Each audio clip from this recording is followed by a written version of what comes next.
बंधन अवश्य निर्मित होता है, किंतु कार्य का बंधन निर्मित नहीं होता पार्थ। तुम्हें कर्म और कार्य के बीच क्या भेद है, ये जानना आवश्यक है। सभी कर्म कार्य, किंतु सभी कार्य कर्म नहीं। कर्म उस कार्य को कहते हैं जिसके साथ फल की आशा जुड़ी। मनुष्य जब भी सुख की, संपत्ति, प्रशंसा की आशा रखकर कोई कार्य करता है तो वो उस कार्य के फल से बंध जाता है। जब किसी कर्म को फल की आशा से किया जाए तो उसे सकाम कर्म योग कहते हैं, और जब किसी कर्म को बिना किसी फल की आशा से किया जाए तो उसे निष्काम कर्म योग कहते हैं। इसी कारण से उसे बार बार जन्म लेना पड़ता है। वास्तव में मनुष्य को कोई कर्म नहीं बांधता, कर्म से जुड़ी आशाएं उसे बांधती।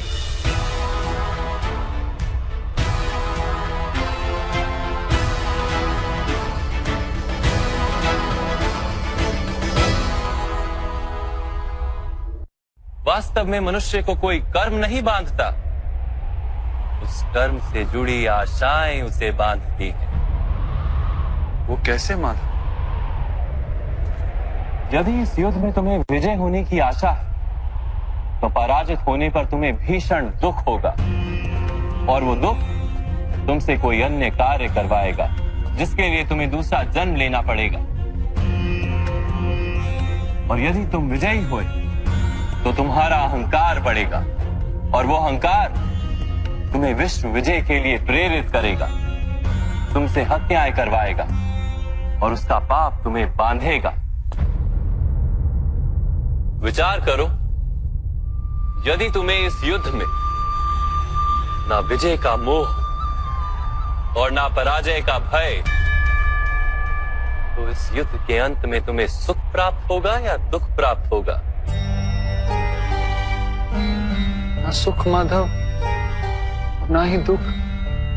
अर्थात तुम्हारा सुख, दुख, हताशा, निराशा, अहंकार युद्ध के कारण नहीं है।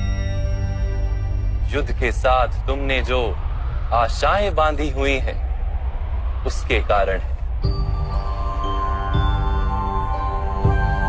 क्या ये सत्य नहीं है पार्थ?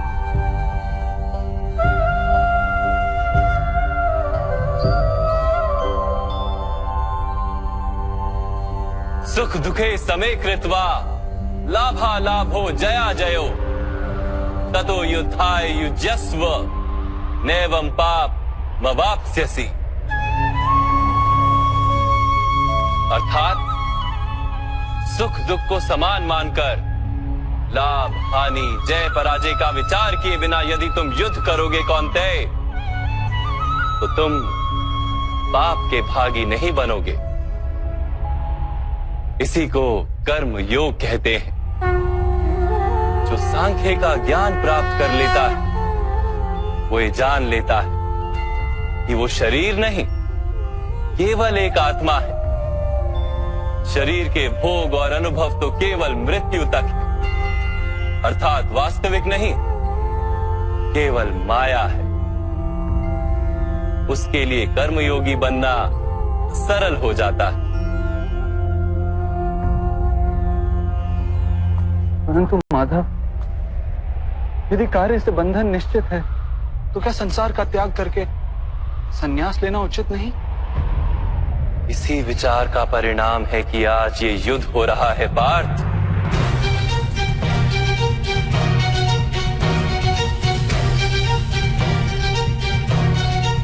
विचार करो, जब सत्व गुण से भरे धर्म को जानने वाले लोग कर्मों का त्याग करते हैं,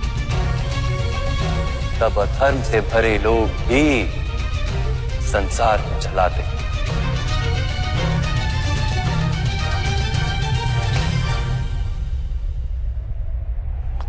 यदि महामहिम ने संसार का त्याग ना किया होता तो आज अधर्म इतना बढ़ता ही नहीं।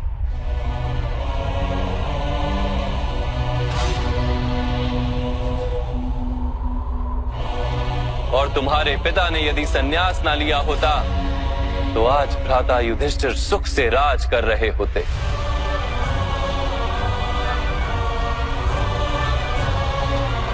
और अपनी प्रजा को न्याय और धर्म का ज्ञान दे रहे होते।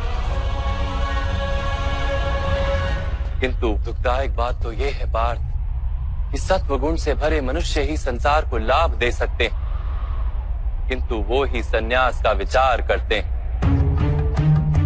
जैसे जल तो भाप बनकर उड़ जाता है और कीचड़ कीचड़ वहीं पड़ा रहता है, वैसे सत्वगुणी सज्जन लोग तो संसार का त्याग कर देते और तमस से भरे अधर्मी लोग संसार में कार्य करते हैं। इसी कारण से संसार में पाप और अधर्म बढ़ता है।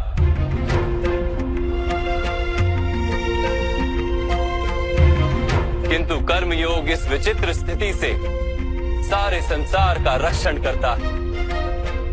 कर्मयोगी फल की आशा का त्याग करता है, किंतु कर्मों का त्याग नहीं करता।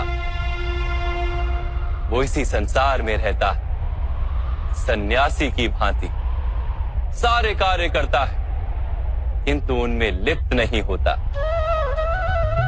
कर्मयोगी अपनी संतानों से, स्वजनों से, अपनी प्रजा से कोई अपेक्षा या आशा नहीं रखता। स्वयं उसे संन्यास का लाभ होता है, किंतु समाज को संसारी की भांति लाभ देता। मनुष्य अपनी संतानों के सुख के लिए श्रम करता है माधव। अपनी संतान से सुख की अपेक्षा कैसे न रखे? मनुष्य अपनी संतानों के लिए जो भी करता है वो व्यापार है या प्रेम पार? प्रेम माधव। तो फिर अपने कार्यों के प्रति फल की इच्छा क्यों पार? भविष्य का लाभ तो व्यापार में देखा जाता है, प्रेम में नहीं। जो मनुष्य अपनी संतानों का चरित्र निर्माण उचित रूप से करता है, संतानों को प्रेम और धर्म के संस्कार देता है, उसकी संतानें भी मनुष्य को प्रेम और सुरक्षा अवश्य देती। संतानों के कर्म, स्वजनों के व्यवहार उनके कर्म है पार, और जब उनके कर्मों पर हमारा कोई अधिकार नहीं होता तो उनसे आशाएं और अपेक्षाएं रखने का क्या प्रयोजन? यदि गहन विचार करोगे पार्थ तो शीघ्र ही ये जान लोगे कि जीवन में ऐसा कोई कार्य नहीं है जिसके साथ आशाएं और अपेक्षाएं जोड़ना अनिवार्य हो। जब सृष्टि ही परमात्मा है और मनुष्य स्वयं परमात्मा का अंश है, तो सारे कार्य परमात्मा ही करते हैं। मनुष्य स्वयं कुछ नहीं करता। यही कर्मयोग का मूल सिद्धांत है पार्थ।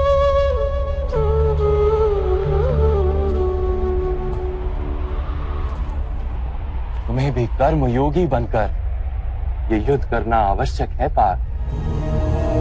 त्रिगुणिया विश्या वेदा निस्त्रिगुण्यो भवार्जुना निर्द्वंद्वो नित्य तत्वस्थो निर्योग क्षेम आत्मवान। तीन गुणों का त्याग करके निर्गुण बन जाओ पार्थ। इस द्वंद्व से मुक्त हो जाओ। सदा सत्व अर्थात परमात्मा में बुद्धि लगाकर कर्तव्य का वहन करते रहो। कुछ प्राप्त करने की इच्छा और कुछ प्राप्त किए हुए का रक्षण करने का विचार त्याग दो पार्थ, और अपनी आत्मा को स्वतंत्र कर।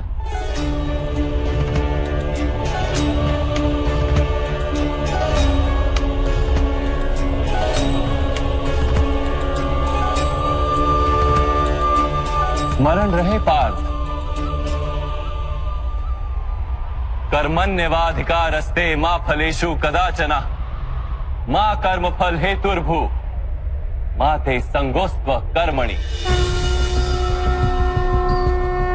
तुम्हारा अधिकार तो केवल कर्म करने का है, फल तो ईश्वर के हाथ में।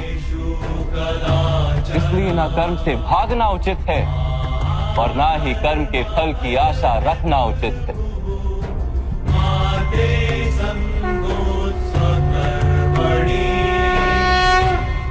जो फल का त्याग कर दे परंतु कर्म का त्याग ना करे, ऐसे कर्म योगी को कैसे जाना जा सकता है माधव? विश्याविनिवर्तन्ते निरहारस्य देहिनः रसवर्जम रसोप्यस्य परम दृष्ट्वा निवर्तते। सुनो पार्थ, जो स्वाद से छूटने के लिए भोजन का ही त्याग कर देता है, वास्तव में उसके मन से स्वाद की लालसा कभी जाती ही नहीं। उसे दोहरी हानि होती है। एक तो वो निर्बल हो जाता है, जिसके कारण परमात्मा को प्राप्त करने का जो प्रयत्न अनिवार्य है उसे वो नहीं कर पाता, और दूसरा सदा ही उसका मन स्वाद की लालसा से भरा रहता है। इसलिए भोजन का त्याग करने से उत्तम है स्वाद की लालसा का ही त्याग कर दिया जाए।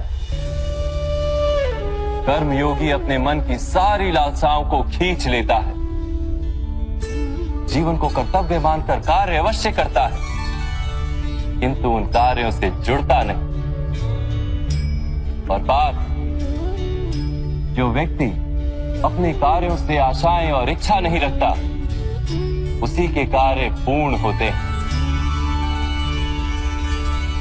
एक असफलता से दुखी होकर जिसका मन डोलता नहीं, एक सफलता से आनंदित होकर जो स्वयं को सर्वश्रेष्ठ नहीं मानता, ऐसे ही व्यक्ति को कर्म योगी कहते हैं। और ऐसा व्यक्ति जीवन में बार बार सफल होता है।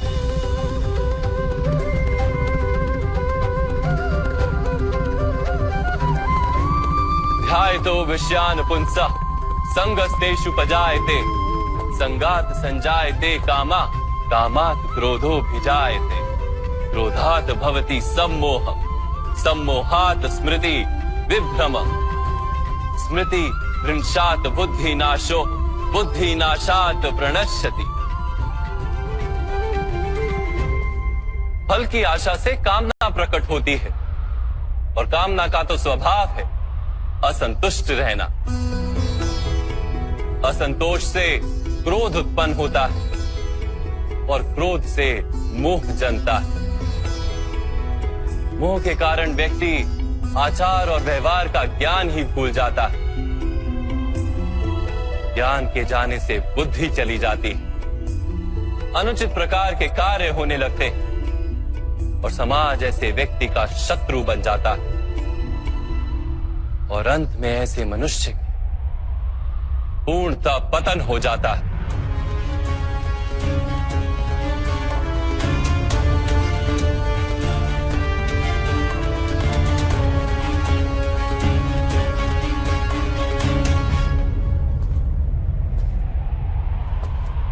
जैसे भ्राता दुर्योधन, उनके सेनापति महामहिम उनके ही शत्रु हैं, और तुम्हें विजय का आशीर्वाद दिया।